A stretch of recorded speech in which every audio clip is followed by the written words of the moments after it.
Shalom, peuple de Dieu. Amen. Shalom. Amen. Nous allons prendre nos Bibles dans le psaume 1.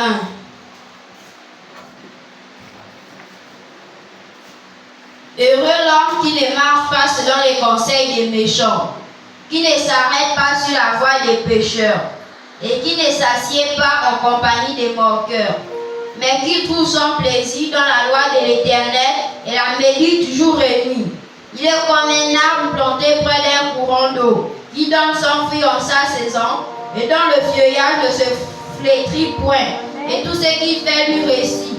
Il n'en est pas ainsi des méchants. Ils sont comme la paille que le vent disperse. C'est pourquoi les méchants ne résistent pas au jour du jugement, ni les pécheurs dans l'assemblée des justes. Car l'Éternel connaît la voie des justes, et la voie des pécheurs mène à la ruine. Dans un esprit d'adoration, les yeux fermés.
te louer? Comment ne pas t'acclamer, mon Dieu, mon roi, car tu mérites l'adoration et la louange. Béni sois-tu, mon Dieu, mon roi, parce que tu as permis, oh Dieu, que nous soyons encore parmi les vivants. Merci pour la santé que tu nous as donnée tout au long de cette semaine. Seigneur, moins ton chant d'une manière spéciale, moins ton serviteur qui parlera de ta part. Béni sois-tu, mon Dieu, mon roi, au nom tout-puissant de Jésus, et ainsi demande ta seule gloire. Amen. Amen, amen. Là-haut, là-haut, un jour j'irai là-haut. Le vrai bonheur sera pour moi d'être avec Jésus, mon roi. Chante là-haut, là-haut, là-haut.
Ecclésiaste.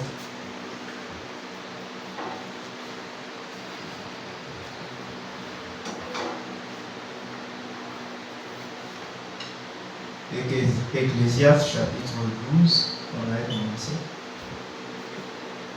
Ecclésiaste, ici, chapitre 12, on va lire toujours verset 1 jusqu'au verset 3. La Bible dit: Jeune homme, réjouis-toi dans ta jeunesse. Livre ton cœur à la joie pendant les jours de ta jeunesse. Marche dans les voies de ton cœur et selon les regards de tes yeux.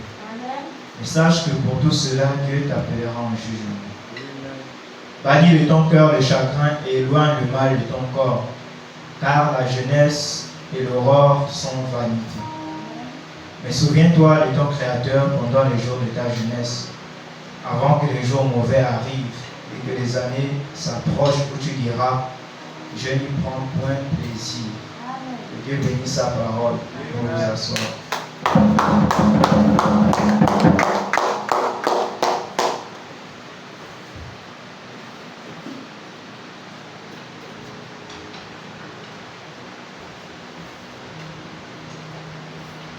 Voilà, donc on va continuer notre sujet ici. Toujours c'était dans les influences, le thème central. Ici, le sujet qu'on avait commencé, qu'on a vu dans Ecclésiaste, chapitre 12, c'est Dieu t'appellera en jugement. On avait commencé notre sujet, ça c'est la troisième séance. Troisième séance. Donc on va terminer ça aujourd'hui, ce sera pas peut-être long. Donc notre sujet de Dieu t'appellera en jugement. On avait compris que dimanche passé, que lorsqu'on parle de jugement, on peut se trouver dans un tribunal, comme on avait vu frère Branham. Que lorsque on écoute la voix de Dieu, ou qu'on écoute les enseignements, ou qu'on vient à l'école du dimanche et qu'on écoute le moniteur de l'école du dimanche nous enseigner, il dit cette voix-là doit nous rattraper tôt ou tard. Il dit que ça soit ici sur la terre, ou bien au jour du jugement, ou au tribunal de Dieu. Et le mot tribunal avait attiré notre attention. On avait vu c'était quoi le tribunal. Qui se souvient de ce qu'on avait dit au sujet du tribunal?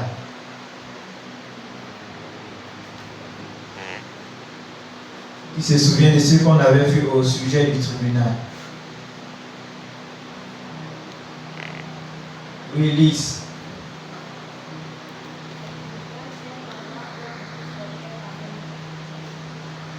Le tribunal, c'est un endroit où on juge quelqu'un par un acte ou par ses actes. Qui encore se souvient de ce qu'on avait dit au sujet du tribunal? Oui, Samuel. Le tribunal, c'est où on va te juger. Le tribunal, c'est un endroit où on va te juger. Oui, Béni Michel. Le tribunal, c'est un endroit où on te juge à cause des actions que tu as faites. Un endroit où on nous juge à cause des actions qu'on a faites. Oui, ça rentre dans tout ce qu'on avait dit, mais on avait encore dit autre chose au sujet du tribunal. On avait dit que la maison de Dieu était un tribunal. Et ça veut dire que lorsqu'on vient ici, on passe en jugement. On avait compris que comme la maison de Dieu était un tribunal, et qu'on passe ici en jugement, donc on n'a pas besoin d'attendre la mort pour être jugé, pour un fils de Dieu. Donc il se juge lui-même par la parole qu'il vient écouter à l'église. On avait vu qu'au tribunal, lorsqu'on attrape quelqu'un flagrant délit, ou qu'il a commis quelque chose qui n'est pas bien, qui est punissable ou condamnable, alors lorsqu'on l'amène à la barre, devant les juges, devant ceux qui l'ont accusé, devant ceux qui l'ont attrapé, devant les avocats et tout le monde, on avait vu qu'il y avait quelqu'un qui était chargé de défendre sa cause. Qu'il ait bien agi ou pas, il y avait quelqu'un qui était là pour plaider sa cause. Il se souvient du monsieur, on l'avait appelé comment?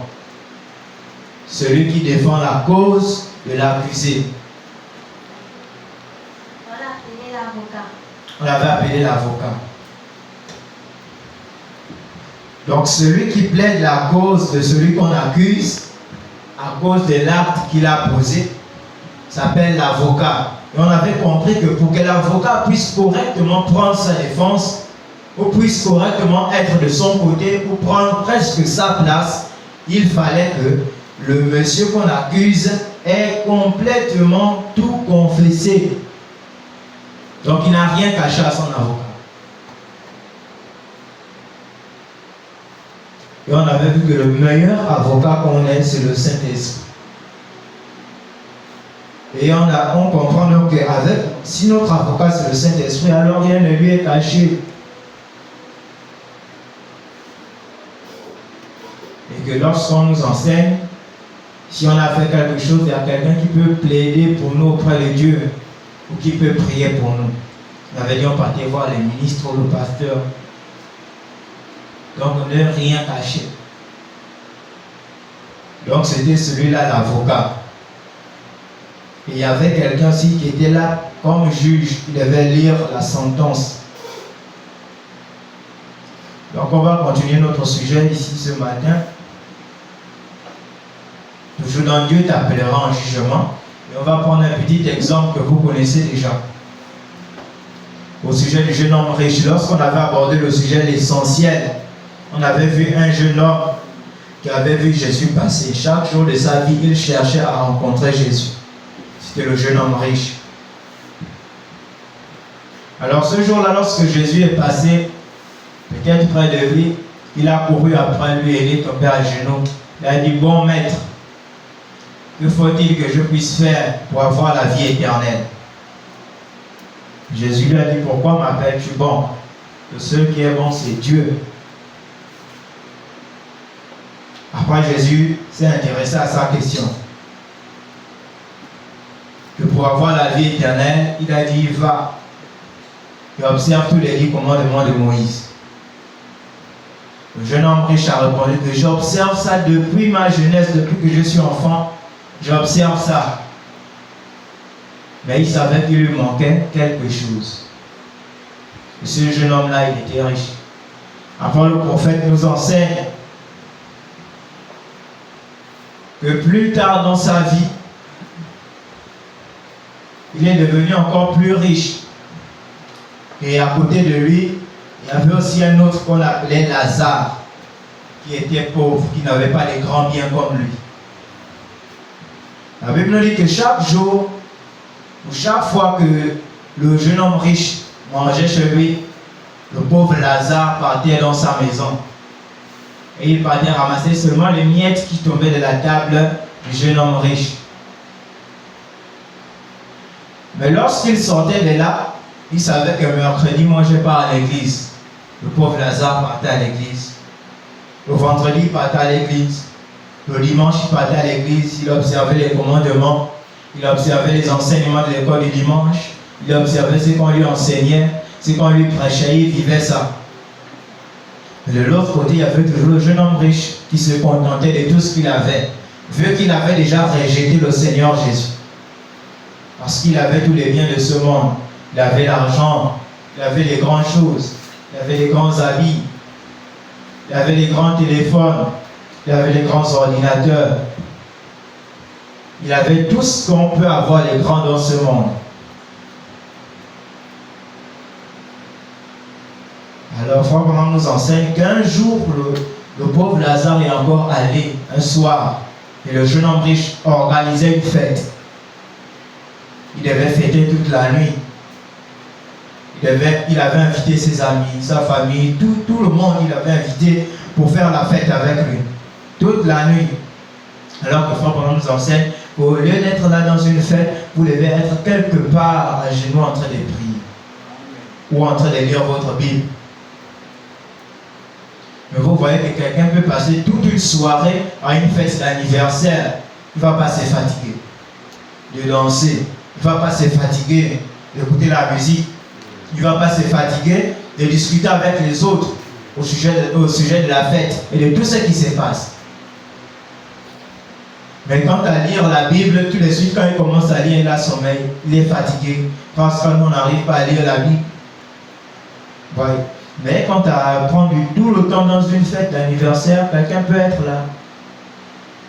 Même si ça dure jusqu'au matin, il est capable de veiller jusqu'au matin.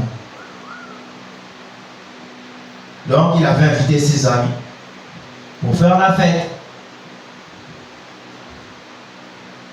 Mais Frère Branham nous dit que lorsqu'il a fini de faire sa fête, le jour de la fête, même il a décoré sa maison comme on décore la maison ou l'endroit où on fait la fête.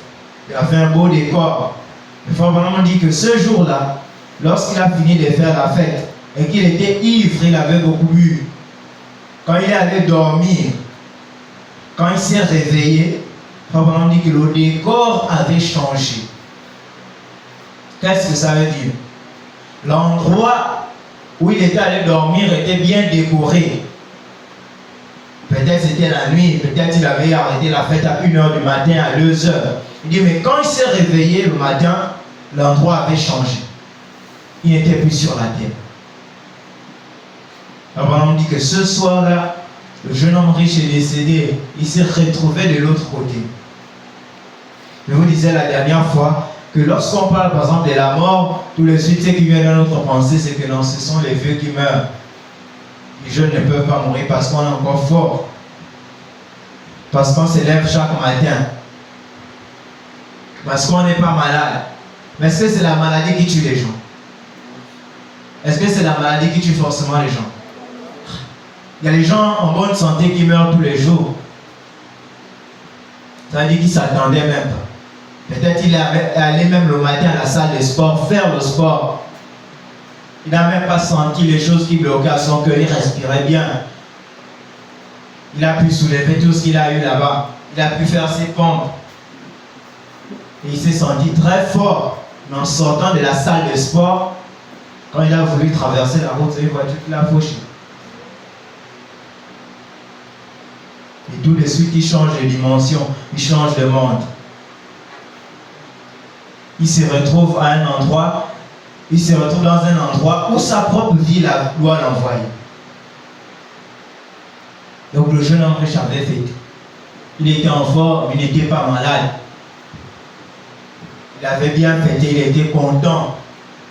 Il a fait sa fête, mais lorsqu'il s'est réveillé le matin, le décor avait changé. Donc on n'est pas trop jeune pour mourir. On n'est pas aussi trop vieux pour mourir, il n'y a pas l'âge pour mourir. Je vous disais la dernière fois qu'il y a des enfants qui naissent morts-nés. Donc il n'a même pas eu le temps de voir la lumière du soleil. Mais il est mort. Est-ce qu'il était malade? Forcément non. Donc on n'est pas trop jeune pour mourir. Ça veut dire quoi? On n'est pas aussi trop jeune pour vivre la parole de Dieu. Vous dire que c'est quand je serai grand que je vais vivre la parole de Dieu. Il y a des jeunes comme vous qui vivent la parole de Dieu. Comme aussi il y a des jeunes comme vous que les choses de l'église, ça ne les intéresse pas. Ce n'est pas important. On préfère jouer aux jeux vidéo. On préfère aller jouer au ballon. On préfère aller à une autre place. Les choses de l'église, ça ne nous intéresse pas. Mais le jeune homme riche, avant que cela arrive dans sa vie, qu'est-ce qui s'était passé? Quelle est la chose principale qui s'était passée dans sa vie avant qu'il ne traverse de l'autre côté? Qui peut me dire quelle est la chose principale qu'il avait eue dans sa vie avant qu'il ne traverse de l'autre côté? Avant que le décor ne puisse changer dans sa vie. Qui peut me dire quelle était la chose principale de sa vie? Qu'est-ce qui s'était passé? Qui peut nous dire ce qui s'était passé? On avait déjà, c'est le premier sujet que j'avais abordé ici sur l'essentiel. Et la question que je vous pose était là-dedans. Oui, Lise. La richesse. La richesse, bon, c'est pas vraiment ça. La chose principale, la chose clé, la plus essentielle qui s'était passée dans sa vie.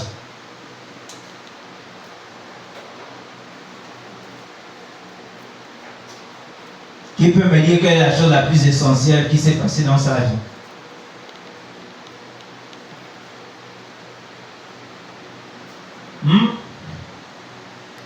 Donc il n'y a rien d'essentiel qui s'est passé dans votre vie. Ça veut dire qu'on peut mettre tout de côté. Mais ça, cette chose-là, ce moment-là ne peut pas passer.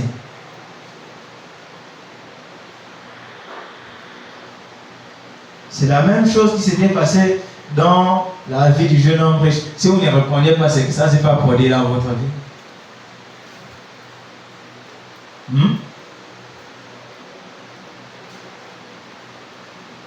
Qui peut me dire ce qui s'est passé le plus essentiel, le plus important dans votre vie? Ou bien dans la vie du jeune homme riche? Oui, Naomi. Il a vécu la parole depuis petit. Il a vécu la parole depuis petit. Bon, oui, ça va un peu dans ce sens-là. Mais autre chose qui peut me dire?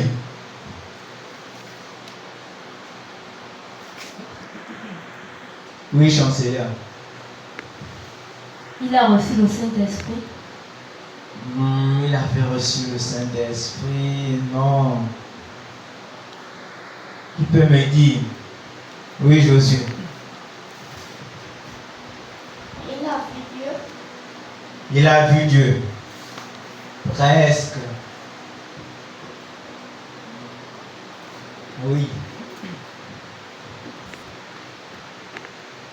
Il a négligé les commandements de Dieu. Bon, ça rejoint déjà un peu la même idée. Donc, dans l'ensemble, c'était un peu ça. Comme Naomi a dit, c'était d'avoir suivi les commandements depuis petit. Lorsqu'il a vu Dieu, il a négligé les commandements de Dieu. Lorsqu'on regroupe tout ça, on se retrouve à l'endroit où il avait rencontré Jésus. Donc, la chose la plus principale de sa vie, c'était de rencontrer Jésus. C'était ça le sujet marquant de sa vie. Et pour votre vie, c'est la meilleure chose qui puisse vous arriver. Ça veut dire que vous ne savez même pas ça. La meilleure chose qui puisse arriver. Ça veut dire qu'on peut mettre tout le reste de côté. À l'école, j'ai gagné, on peut mettre ça de côté. J'ai l'argent dans ma vie, on peut mettre ça de côté. J'ai les belles chaussures, on peut mettre ça de côté. J'ai tous les biens de ce monde, on peut mettre ça de côté. J'ai un nouveau téléphone, on peut mettre ça de côté. Je suis le plus grand joueur de jeux vidéo, on peut mettre ça de côté. Mais la chose la plus essentielle, c'est que le jeune homme riche avait rencontré Jésus. Et il était face à lui. Et ce qui a marqué sa vie, c'est qu'il a rejeté.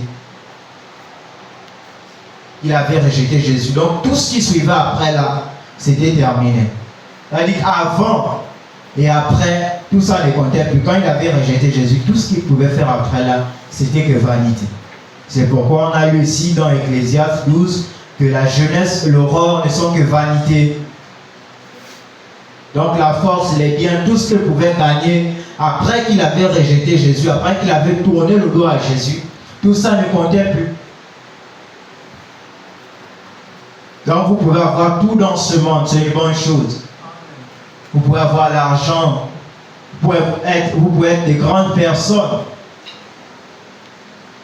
On peut dire que vous êtes le meilleur de la classe, c'est une bonne chose. Mais une fois que vous rejetez Jésus, tout ça ne sert à rien. Ce n'est que vanité. Ça n'a pas de valeur. Et le jeune homme riche avait rejeté Jésus. Et c'était le jour le plus marquant de sa vie. Donc le jour le plus marquant de notre vie, ce n'est pas notre fête d'anniversaire.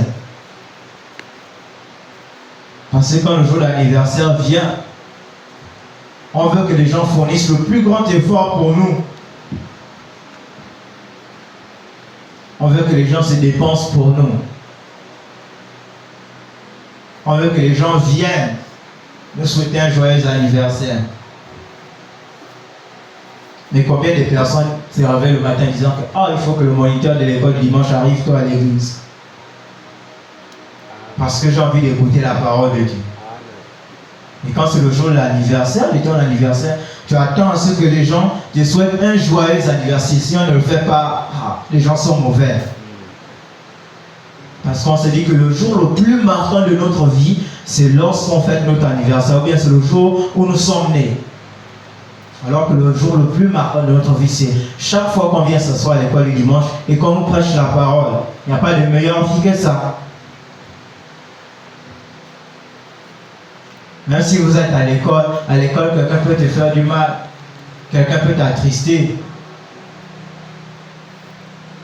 Ce que les gens te disent à l'école, ils ne se soucient pas que ça soit pour ton bien ou pour ton mal. Mais quand tu viens à l'école du dimanche, on se soucie de ce que ta vie soit sauvée. Donc le jeune homme riche, ce jour-là, il avait rejeté Jésus. Pourquoi? Parce qu'il a regardé Jésus. Toi tu me dis, je dois aller vendre mes biens et te suivre. Il a regardé les quelques phrases de Jésus.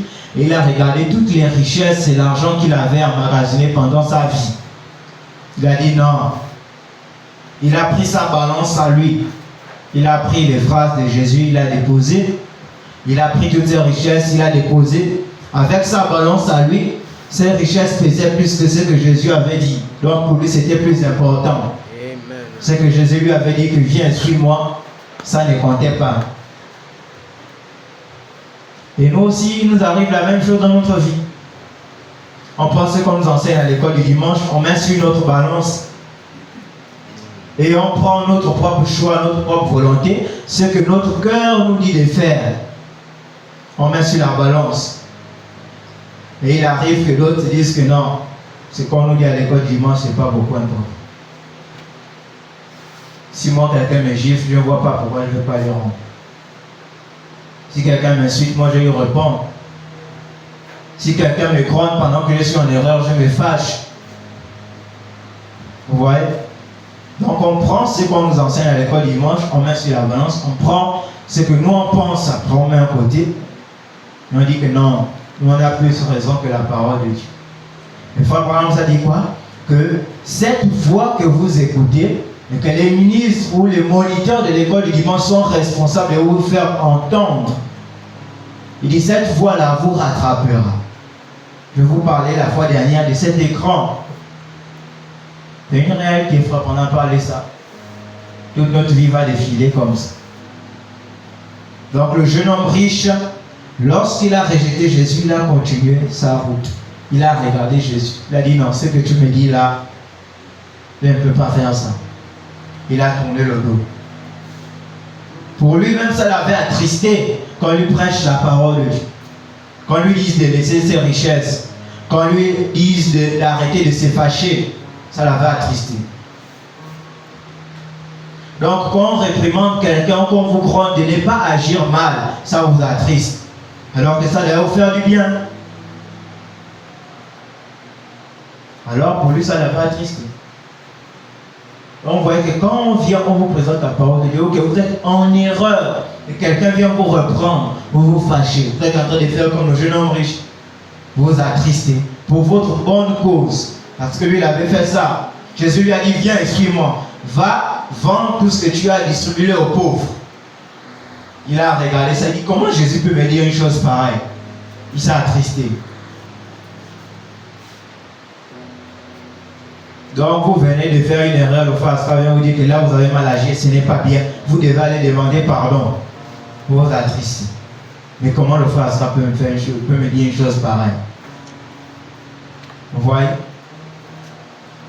Mais ce jour-là, il a fini de fêter. Il avait bien décoré sa maison, certainement sa chambre était bien décorée, il avait un beau lit. Et il pensait que le matin, il devait encore continuer ses activités, il devait peut-être aller au travail. Il devait aller à l'école, ou bien comme on est en vacances, qu'on devait jouer tout ce qu'on a eu à prévoir. Mais lorsqu'il s'est réveillé ce jour-là, il s'est rendu compte que le décor avait changé, il était de l'autre côté. Et la Bible nous dit que lorsqu'il allait de l'autre côté, il était dans les lieux de tourment. Les lieux de tourment, souvent quand on nous dit l'enfer, il était dans les lieux de tourment. La Bible nous dit qu'il avait tellement soif. Abraham nous a dit ça, que l'enfer était un endroit horrible, que même celui qui vous fait du mal, vous ne devez pas lui souhaiter d'aller là-bas. C'était un endroit horrible, il était tourmenté. Mais de l'autre côté, il a levé les yeux, il a vu Abraham. L'autre côté aussi, il a vu le pauvre Lazare qui était aussi décédé. Et pendant qu'il gémissait là, il dit à Abraham, Père Abraham, si tu peux seulement dire au pauvre Lazare de tremper son doigt et tremper son doigt dans l'eau et venir me mettre ne fût-ce qu'une seule goutte, cela me fera du bien. Pourquoi? Parce qu'il avait tellement soif. Mais tous les jours de sa vie, il avait les jus. Il ne buvait pas de l'eau de la pompe. Il buvait que de l'eau minérale. Il buvait de l'eau Akewa, de l'eau Anza. La source, lui ne buvait pas de l'eau là. Il avait les jus tous les jours de sa vie. S'il partait chez un frère, quand on lui donnait de l'eau de pompe, il dit non, moi je bois que de l'eau minérale. On voit que lorsqu'il a traversé ce jour-là, il n'y avait plus de l'eau minérale là-bas. Il n'y avait plus les jus, il n'y avait plus de l'eau glacée. Il n'y avait plus la climatisation, il n'y avait plus les ventilateurs. Alors, il s'est trouvé là, en train de dire à Abraham, si seulement le pauvre Lazare peut aller mettre un peu de l'eau sur son doigt et venir mettre une goutte sur ma langue. Abraham lui a dit que c'est possible, mais entre toi et nous, il y a un abîme qui nous sépare. Il y a un grand espace. On ne peut pas traverser. Même si on a de l'eau ici, on ne peut pas venir te donner. Ça veut dire que le moment où il pouvait entrer en contact avec Abraham, c'était terminé. Là-bas, il ne pouvait plus rien faire. Même si Abraham lui prêchait la parole de lui là-bas, c'était terminé pour lui. Et frère, on nous enseigne qu'il y a une ligne qu'on appelle la ligne de démarcation entre la grâce et le jugement. Vous remarquez que avant qu'il ne puisse mourir, il avait d'abord rencontré Jésus. Et c'était là son avertissement. Je vous ai dit dimanche passé que frère Branham nous dit que Dieu n'appelle personne en jugement sans premièrement l'avoir averti. Et l'avertissement, c'est quoi? C'est qu'on vous enseigne la parole de Dieu ce matin, c'est qu'on vous enseigne comment marcher et quelle voie emprunter pendant que vous êtes sur la terre. Parce que les voies que vous empruntez sur la terre vont déterminer l'endroit où vous allez aller, dans le sein d'Abraham ou bien du côté du jeune homme riche, parce qu'il avait regardé aux choses de ce monde. Mais ça va passer. Alors il a regardé, il n'y avait pas le moyen de traverser. Même si Abraham criait là, sa vie ne pouvait plus changer. Son sort était déjà scellé, c'était terminé pour lui. Donc s'il y a un moment de notre vie où il faut faire des bons choix et bien agir, c'est lorsqu'on est vivant. Et lorsqu'on nous prêche la parole de Dieu. C'est là qu'il faut agir bien. Il n'y a pas un endroit, il n'y a pas de moment après la mort où on pourra faire un bon choix. Donc ce qui vous influence ici sur la terre, ça va continuer à vous influencer de l'autre côté. Donc si c'était la parole de Dieu qui vous influençait comme une lumière qui éclaire votre vie, lorsque vous traversez aussi, la parole de Dieu continue à vous influencer.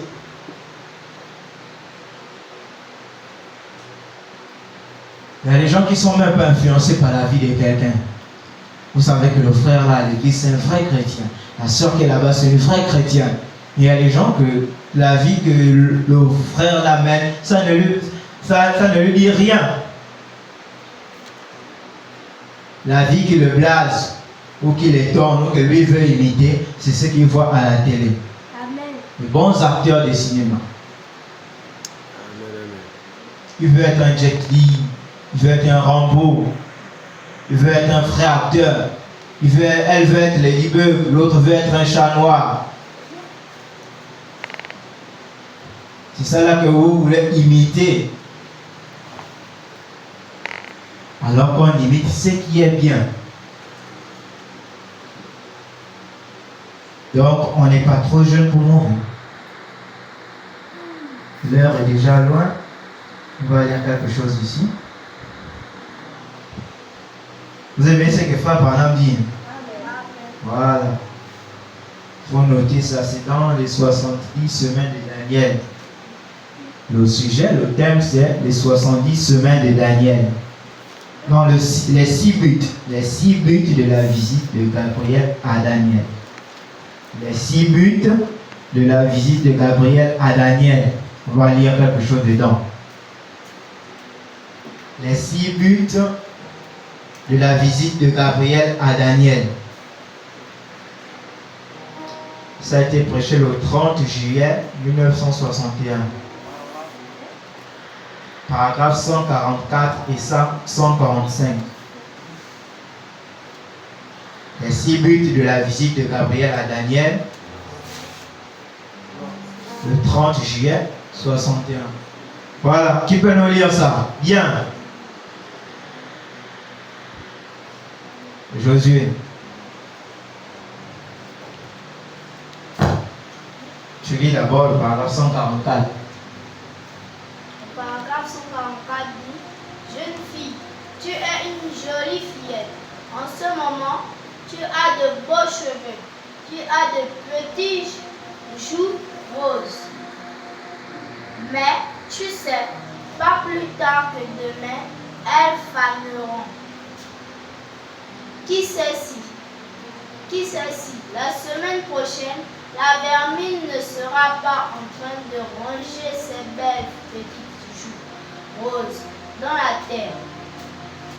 Ok, essayez de revenir, on va revenir. 144. On va prendre nous dit ici. Dit jeune fille. Comme on a lu ici dans l'Ecclésiaste, il a dit jeune homme ou jeune fille, réjouis-toi pendant les jours de ta jeunesse. Il dit jeune fille, tu es une jolie fillette en ce moment. Tu as des beaux cheveux, tu as des petites joues roses. Mais tu sais, pas plus tard que demain, elles finiront par faner. Donc, elles finiront par dépérir. Ça veut dire que vous n'allez pas rester éternellement. Il dit, qui sait si la semaine prochaine, la vermine ne sera pas en train de ronger ces belles petites joues roses dans la terre. Vous voyez? Aujourd'hui, on est tous forts. On est tous forts aujourd'hui. Les jeunes filles sont fortes, avec beaucoup de cheveux, avec les belles joues roses. Des fois, pendant on dit, qui sait si la semaine prochaine, vous serez là dans la tombe, les vers en train de ronger déjà votre joue rose. On continue. Et au paragraphe 145, il dit, jeune frère, tu es fort, tu es bien musclé, tu es plein d'ambition. Mais dans peu de temps, c'est aussi proche que demain, ces beaux cheveux bouclés vont se mettre à tomber. Et ceux qui te resteront vont devenir gris. Il dit, ces larges épaules carrées vont s'affaisser. Et la vermine va ronger tes bras et ta chair. Je pense que c'est tout. Il dit, alors on te portera pour te mettre en terre. Donc aujourd'hui on est fort. On est bien en forme, comme je disais au début. Quelqu'un allait faire le sport dans la salle de basket ou dans la salle de sport le matin. Il est peut-être allé courir parce qu'il veut toujours être en forme. Il veut que ses épaules soient toujours carrées. Il veut toujours être musclé. Il veut toujours avoir les abdos. Il veut toujours avoir un ventre bien plat. Les jeunes filles, pendant nous dit, vous avez les joues roses, bien là, avec beaucoup de cheveux. Il dit, mais qui sait si demain ou la semaine prochaine, les vers seront en train de ronger votre chair là dans la tombe. Personne ne sait ça. Et vous disiez qu'on n'attend pas de mourir pour se juger. C'est pendant que vous écoutez la parole de Dieu. Est-ce que je devais continuer à agir comme ça? Est-ce que je devais continuer à faire telle chose? Lorsqu'on me gronde souvent, j'ai tendance à me fâcher. Est-ce que je devais continuer à faire ça? Sachant que Dieu m'appellera en jugement.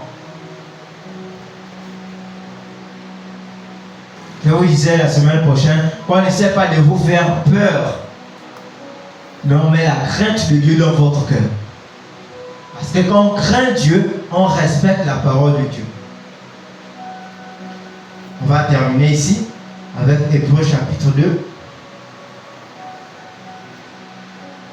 Hébreux chapitre 2.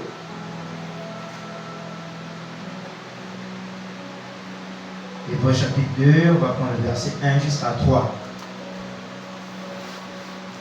La Bible nous dit, c'est pourquoi nous devons d'autant plus nous attacher aux choses que nous avons entendues. La Bible dit, c'est pourquoi nous devons d'autant plus nous attacher aux choses que nous avons entendues, de peur que nous ne soyons emportés loin d'elles. Donc, pour ne pas être égaré aux enseignements de l'école du dimanche, vous devez vous attacher à ça. C'est pourquoi c'est important de prendre les notes, parce que vous pouvez relire ça à la maison. Il dit, car si la parole annoncée par des anges ont eu son effet, donc ont impacté, si toute transgression et toute désobéissance a reçu une juste rétribution, donc cela a été récompensé. Donc les transgressions et la désobéissance ont eu une récompense et il y a eu une sanction. Il dit alors, comment échapperons-nous en négligeant un si grand salut qui, annoncé d'abord par le Seigneur, nous a été confirmé par ceux qui l'ont entendu. L'apôtre Paul dit, comment échapperons-nous en négligeant un si grand salut qui, annoncé d'abord par le Seigneur, nous a été confirmé par ceux qui l'ont entendu. Donc, il n'y a pas moyen pour nous d'échapper à quoi que ce soit. La voix de Dieu va nous rattraper. On va dire que ce soit ici sur la terre ou au tribunal du jugement. Vous ne devez pas avoir peur de mourir parce que ça ne va rien changer. Ça va seulement changer votre maison. Vous n'allez plus aller à l'école. Vous n'allez plus monter dans le taxi. Mais quant à votre vie, ça ne va rien changer. Donc, un fils de Dieu n'a pas peur de mourir. Le pauvre Lazare n'avait pas peur de mourir. Parce qu'il savait qu'il respectait ce qu'on lui enseignait à l'école du dimanche. Il respectait ce qu'on lui prêchait. Il savait que même s'il mourait le même jour-là, après quitter la table du jeune homme riche, il savait que même si c'est la voiture qui le prenait, il n'avait pas peur. Ceux qui ont peur de mourir, c'est parce qu'ils savent, si je meurs tout de suite là, je vais aller dans cet endroit horrible, comme nous disait Frère Branham. Donc vous ne devez pas avoir peur, vous devez plutôt avoir la crainte de Dieu dans votre cœur. Et la Bible nous enseigne que la crainte de Dieu, c'est la haine du mal. Vous devez haïr tout ce qui est mauvais, qui n'est pas la parole de Dieu, comme vous n'avez pas enseigné à l'école du dimanche. Que le Seigneur vous bénisse. Dimanche prochain, on va aborder notre sujet pour terminer notre thème des influences. On va couper la tête.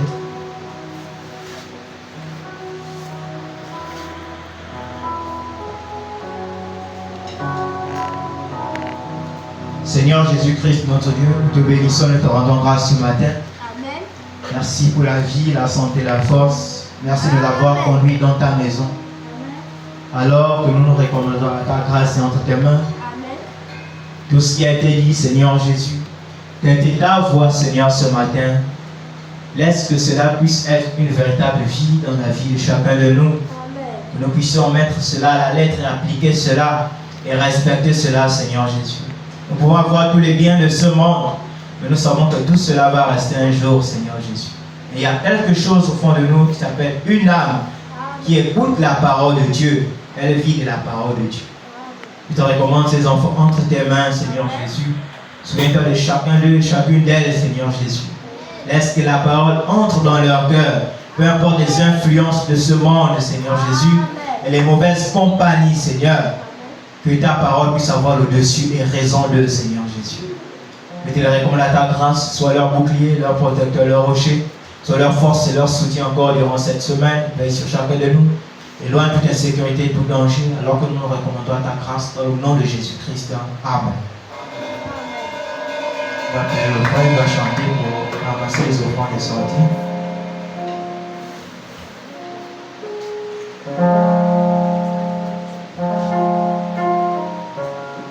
Nous allons ramasser les offrandes.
la grande vedette de mon âme.